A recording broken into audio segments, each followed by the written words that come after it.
Olá, na TV Embelezar, nós trazemos uma importante entrevista que consideramos assim que vai ser muito útil para todos nós, para todas nós, no sentido do conhecimento da área humana, né? Nós trabalhamos com pessoas dias e dias, não é? Ali vem pessoas de formas e comportamentos e condições sociais às vezes até diferentes, se queixam dos seus problemas, né, demonstram-se tristes, outras vezes até apontam alguma situação de saúde que está se sentindo abalada, mas confiam na gente de tal forma que temos que ter uma responsabilidade de entender esse nosso paciente, embora sendo para a área de beleza, né, para sentir o lado humano, o carinho, o afeto que aquela pessoa naquela hora pode estar precisando.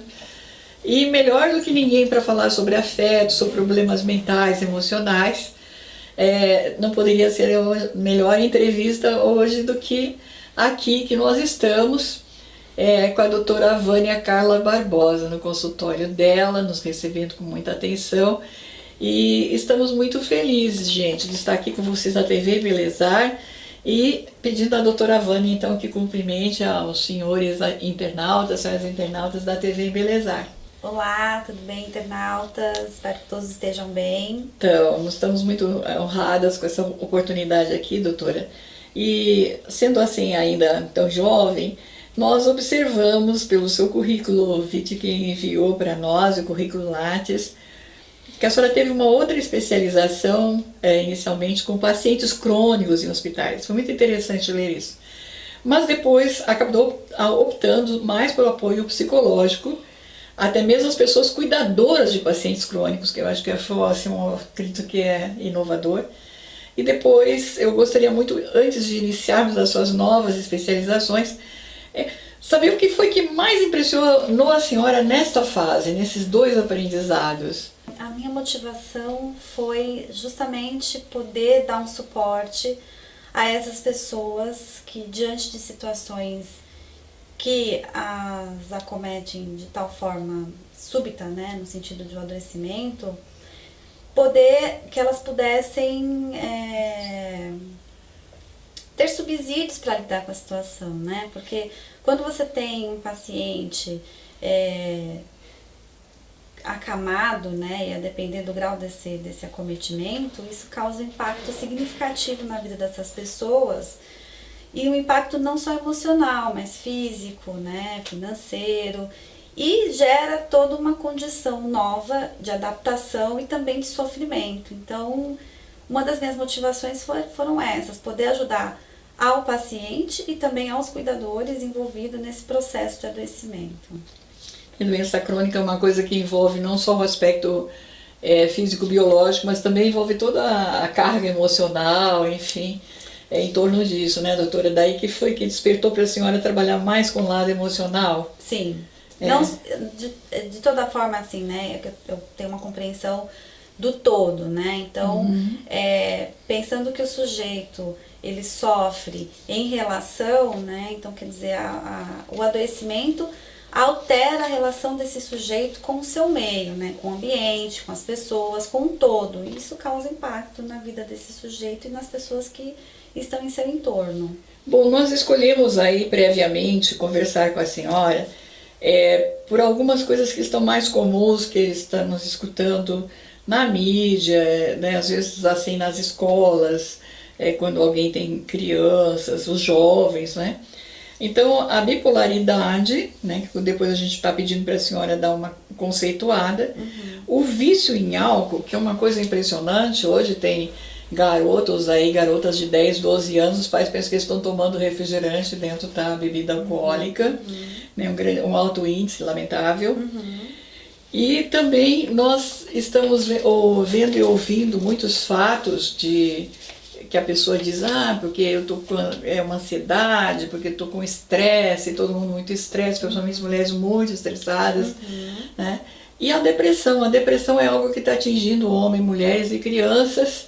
Então é verdade que tem crianças também se suicidando, né, doutora? Acho que o suicídio é o pior terror do momento. E então podemos conceituar essas linhas, né? Começando pela bipolaridade. O que é uma pessoa bipolar? Como ela age? O transtorno afetivo bipolar, ele está relacionado com uma mudança súbita de humor, né?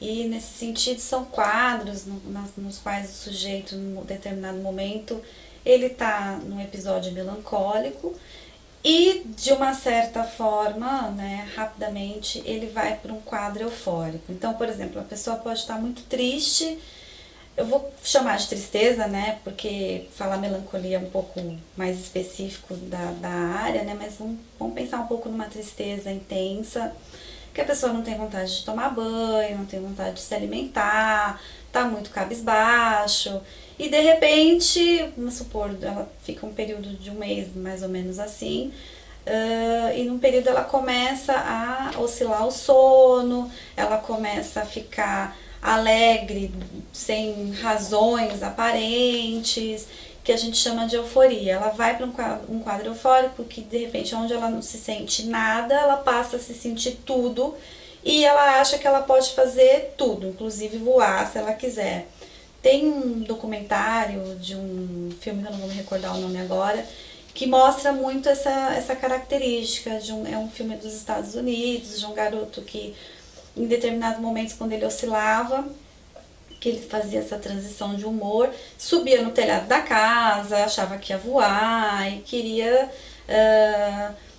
fazer algumas atividades que colocavam a sua própria vida em risco, né? O bipolar, ele pode ser agressivo também? Pode, ele pode apresentar. Qual é essa transição que é feita? Da euforia, a depender do quadro, ele pode sim apresentar características agressivas, sim. Poderia ser alguns tipos de homens que partem para agressividade conjugal, com filhos e tal? Isto não. É outro? Que tipo de agressividade seria essa?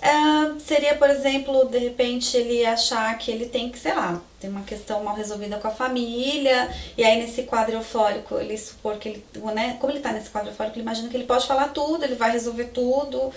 É como se perdesse um pouco o freio ali, a censura, né? Um bate-boca mais. Exatamente. Então ele vai falar as coisas.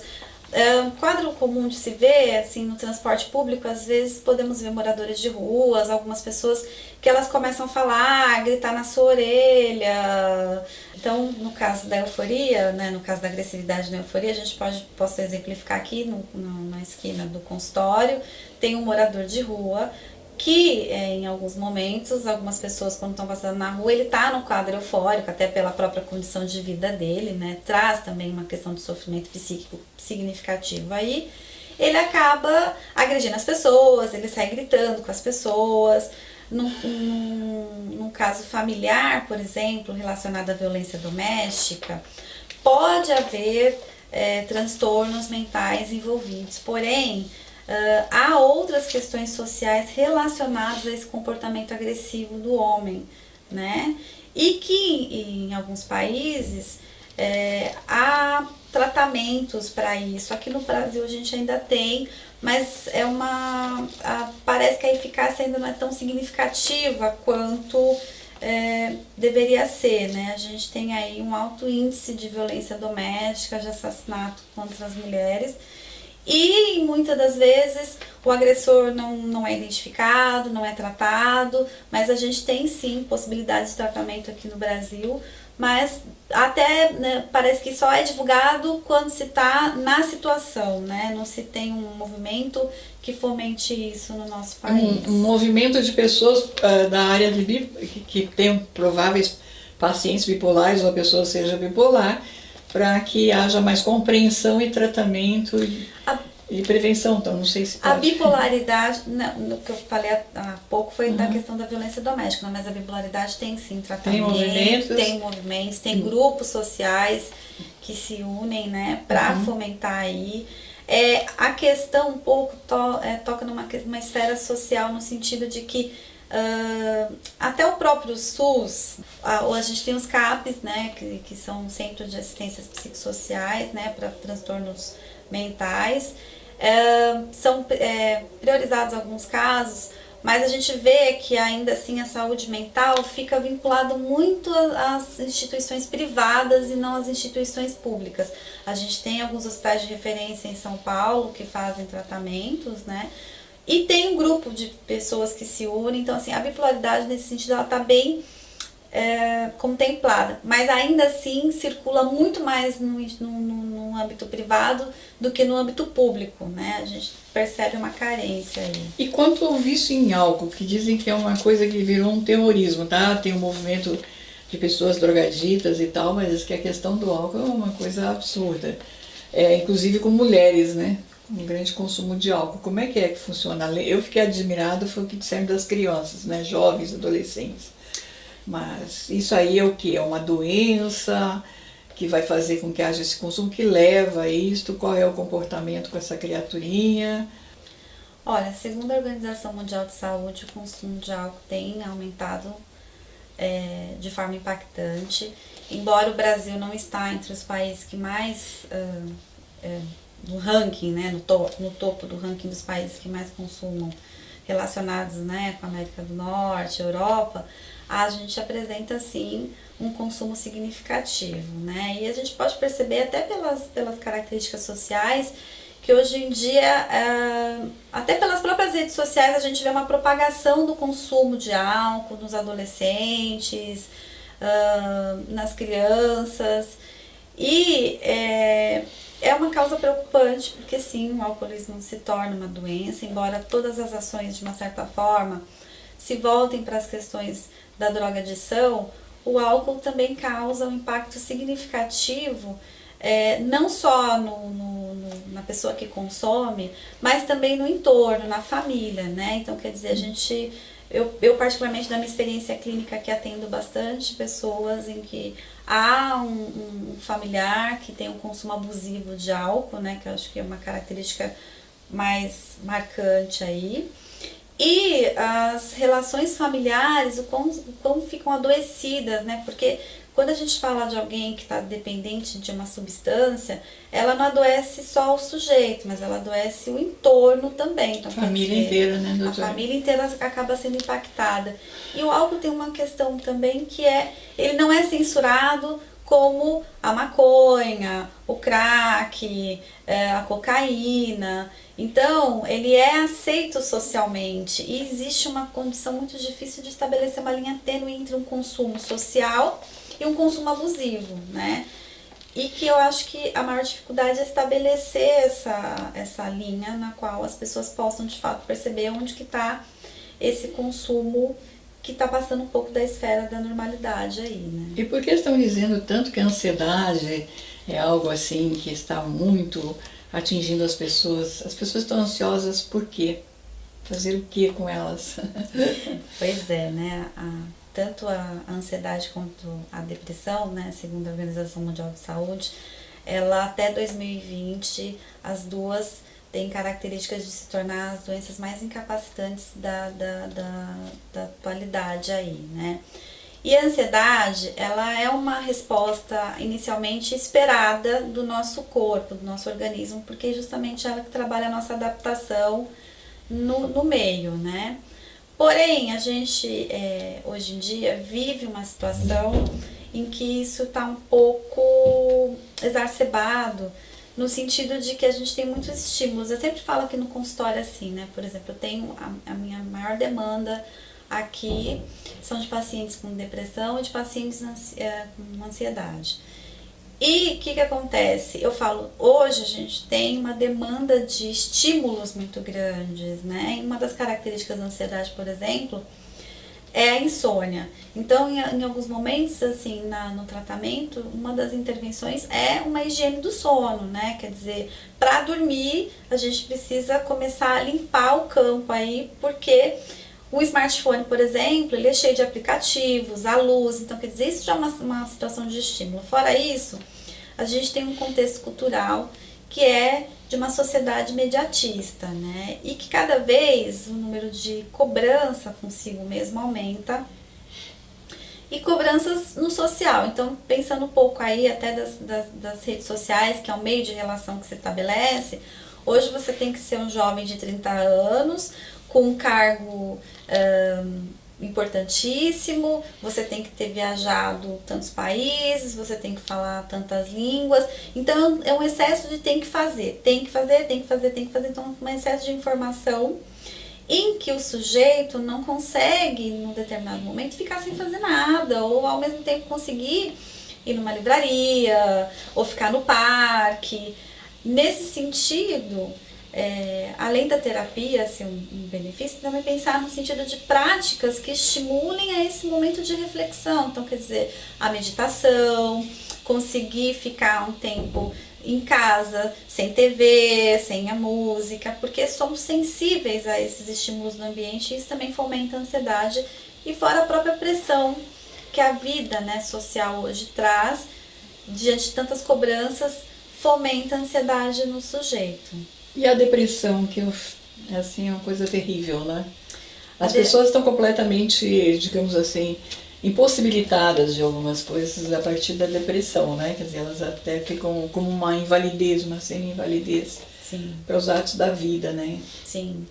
A depressão tem também essa característica incapacitante, né? E a gente tem aí um dado significativo no nosso país e que, infelizmente, muitas pessoas, tanto na depressão quanto na ansiedade, há um estigma, né? E uma dificuldade de se chegar aos profissionais para poder cuidar disso, né? E a depressão, ela se caracteriza por as pessoas acham que é por uma tristeza profunda. Ela é uma característica, mas não só ela, né? A gente também usa uma palavra que é um estado de melancolia. A pessoa tem uma desesperança em relação à vida e existe tanto a depressão quanto a ansiedade e o transtorno bipolar também, são características também neurobiológicas. A gente não pode descartar que elas têm uma base biológica que precisa de um tratamento, né? Precisa de uma junção aí entre a psiquiatria e a psicologia e fora isso também demais profissionais. Neurologia, talvez, né? Neurologista ou outros profissionais da área da saúde que se integrem aí para poder talvez cuidar. Endócrino, não? Também pode. A depender, por exemplo, há casos de depressão que estão relacionados com o hipotireoidismo, por exemplo. Sim, Então tem uma base metabólica ali relacionada e daí o endocrinologista faz uma avaliação. Agora, é muito triste a questão do suicídio. Eu fiquei muito chocada, não vou nem falar porque eu li algumas estatísticas que realmente me estarreceram muito. Nós recebemos aí alguns apelos de algumas escolas, né, que, principalmente meninos, né, porque eles entram nessas coisas de internet e daí tem não sei, conheço bem, uma história de jogos, de coisas que eles têm que fazer, parece que tem algum personagem que exige que eles se matem porque senão aconteceria algo para a família. Enfim, muitas escolas nos comunicaram sobre isso. Teve um advogado que disse assim, agora querem que a escola adote os seus filhos para os problemas que elas têm. Bom, a escola passa grande parte com as crianças e os jovens, obviamente como especialistas, não porque os pais estejam falhando, né, que não são especialistas. Esses especialistas em educação, psicologia que existem dentro da escola conseguem detectar mais isso, me parece, né? E talvez esteja faltando eu diria assim, um tradutômetro, né? Que pudesse trazer isso mais acessível às pessoas e talvez esteja faltando também um pouco de alguma coisa que a pessoa tenha fé, algum hobby, não sei, né? Algo que também unisse a família no nosso modo de pesquisar. Qual que é a sua opinião como psicóloga, psicanalista, enfim, aqui no seu ambiente? Eu identifico que uma das questões relacionadas ao suicídio é justamente esses transtornos que estão acometendo a nossa sociedade. A gente tem um número significativo de pessoas no Brasil que sofrem de depressão e ansiedade, mas que ainda assim a gente lida com uma dificuldade de adesão ao tratamento por um preconceito e estigma relacionado aos acometimentos de transtornos mentais. Então, a escola tem profissionais, mas às vezes identificar um suicida não é tão fácil quanto se imagina, porque às vezes o próprio suicida não compartilha da sua ideação suicida, né? Então, é uma situação muito delicada e os números vêm aumentando absurdamente, né? A cada 4 segundos uma pessoa se mata, né? Então a gente tem que estar... Tanto é que os índices estatísticos que fizeram com que as organizações, né, se voltassem para dar uma atenção e entendesse isso como uma questão de emergência. A gente precisa olhar assim para esses jovens, a gente tem um momento social significativo que tanto os jovens quanto os jovens adultos, inclusive uma estatística nova que são os idosos também que estão cometendo suicídio, de lidar com as demandas sociais, porque um número de sofrimento tá aí fora e pouco se chega nos consultórios, né? E a gente precisa se paramentar para isso, para ajudar todos esses profissionais. Acho que precisam trabalhar de forma integrada para conseguir acessar, porque por mais que se fale, por mais que a mídia divulga, fale a importância de se cuidar, né? Eu falo que a saúde mental ela tem que ser importante tanto quanto ir ao dentista, né? Bom, e o estresse, né? Ainda todo mundo estressado. Quem trabalha na área de beleza, então, gente, é uma agenda. É alguém que quer um cabelo correndo, é alguém que quer massagem correndo, sim, alguém que vai viajar, não sei o que, precisa, né? E tem gente que quer emagrecer correndo também. Sim. Então, nós estamos sempre assim com uma agenda lotada, né? E aquela pessoa fica lá, muitas vezes, não tem nem tempo de se alimentar direito, né? Correndo... E sempre sorrindo, sempre sendo gentil e sempre levantando o astral da sua clientela, né? Sim. Eles são realmente, eu digo assim, uns magos psicológicos aí, né? Que transformam as pessoas de um momento para outro, um instante feliz, né? De aceitação, enfim.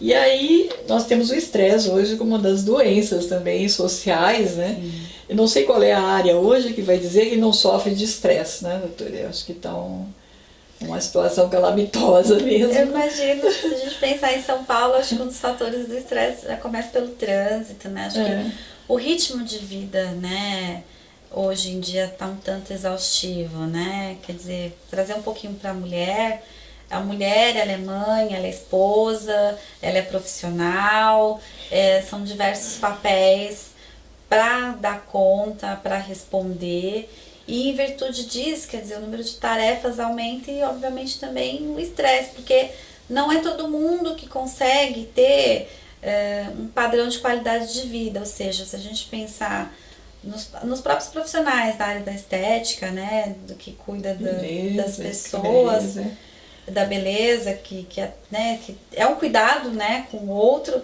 São profissionais que muitas vezes moram longe, não moram próximo aos seus trabalhos, então quer dizer, já tem uma rotina que desgasta já um pouco ali. E uma das coisas que contrabalanceia o estresse é o lazer. A gente precisa priorizar um pouco disso, né? Quer dizer, precisa se dar uma pausa ali, né? Se desconectar um pouco e talvez nesses espaços seja esse momento de cuidado, de falar de outras coisas que não são relacionadas somente ao trabalho. Eu costumo brincar um pouco, né? Eu falo assim que, por exemplo, na minha agenda, o único dia de folga que eu tenho é domingo. Então eu falo que domingo eu quero desopilar a mente, né? Porque é um ar que a gente puxa aí para lidar com a semana que são cheias de coisas, e não só tarefas nas quais você tem que se dedicar, mas também de acometimentos que estão fora do seu controle, que acontecem na sua vida, né? Uhum. Bom, neste aspecto, então, doutora, quando a senhora diz que a pessoa precisa ter algo, digamos que seja um lazer, né? Poderia estar o hobby, poderia estar uma boa música. Sim. Um passeio, uma volta na praça, alguma Sim. coisa mais simples assim também? Isso também ajuda? Claro, a gente tem, por exemplo, o Ibirapuera, né, fazer uma corrida, uma atividade física, uma meditação, uma leitura, né? Ou se você tem um espaço na sua casa que você pode pendurar uma rede, né, e poder descansar, desligar um pouco dessa rotina que que a gente tem. Eu falo que a coisa boa do final de semana é que se desconecta do relógio, quer dizer, a gente tem hora e tempo para tudo, a relação que a gente estabelece com o tempo é essa. O tempo todo você está controlando o tempo, porque o tempo não pode passar sem que você controle, porque senão você não consegue fazer as coisas. Então, quer dizer, isso só por si, pensando até no nosso desenvolvimento, na nossa história humana aí, lá dos primórdios até agora, quer dizer, a gente alterou em muito a nossa condição de ser humano, no sentido de que antes as rotinas eram de uma forma e hoje elas são de outra. Hoje a gente tem que ser multiuso, né? Multitarefa, né? Então, e aí a internet tem que ser desligada. O celular também. Precisa se desconectar. Como é que é a história? Precisa, porque é um tanto de estímulo, né, que você está recebendo. Eu sempre faço uma analogia assim na clínica, né? Quando eu estou lidando, no caso, com pacientes ansiosos, tem um programa, né? Alguns programas de televisão que apresentam músicos, né? E aí que as pessoas torcem para eleger, para que ganhe o melhor músico.